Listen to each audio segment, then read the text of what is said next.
Hieróglifos. Durante quase 15 séculos, a humanidade olhou fascinada para os hieróglifos egípcios sem lhe entender o sentido.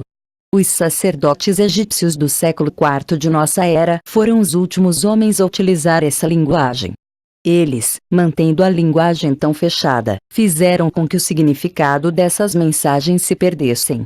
Os europeus da época, e posteriormente, pensavam que os hieróglifos eram instrumentos místicos de algum rito demoníaco.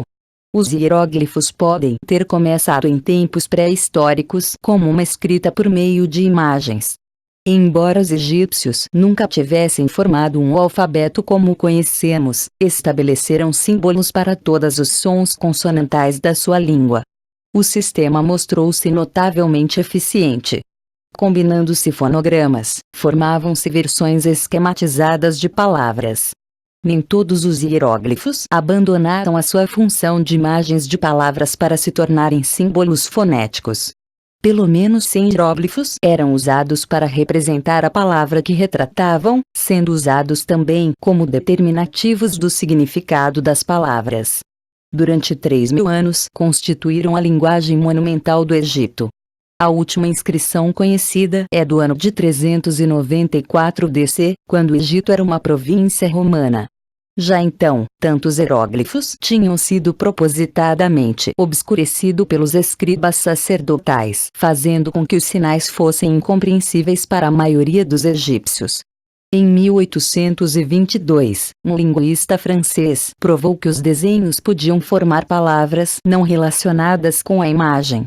Só então os homens do Ocidente começaram a compreender que tinham diante de si toda uma linguagem que representava a chave para o que até então tinha sido um povo misterioso.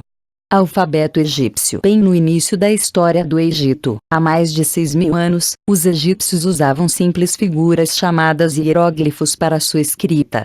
Isto significa que tudo e cada ideia tinha de ter sua própria figura representativa. Gradualmente, essas figuras foram tornando-se mais simples, e algumas vezes usavam-se apenas parte de uma palavra. Mais tarde, algumas figuras foram aproveitadas como letras, pela primeira vez na história. Essas letras, contudo, eram ainda misturadas com figuras de sílabas e de palavras.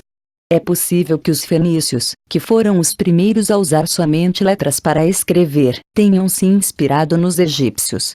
O alfabeto egípcio é na verdade o ancestral do nosso. Mesmo a palavra alfabeto vem daí.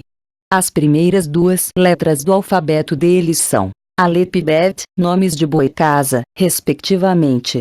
Os gregos copiaram suas letras dos fenícios e tentaram copiar seus nomes, mas Alep tornou-se alfa e Bet tornou-se beta. Se você puser as duas palavras juntas, dará, adaptado ao português alfabeto. Depois de algum tempo, os gregos fizeram suas letras tomar formato contrário. Deles os romanos copiaram a maior parte do seu alfabeto. Depois que dominaram a região chamada Ibéria, tornou-se comum o uso do alfabeto latino. Quando os visigodos a invadiram, por sua vez, introduziram novas letras, com as quais foram grafados trechos da Bíblia. A partir do século XV começaram a vigorar os caracteres itálicos, o chamado alfabeto redondo, adotado definitivamente no século XVII em diante.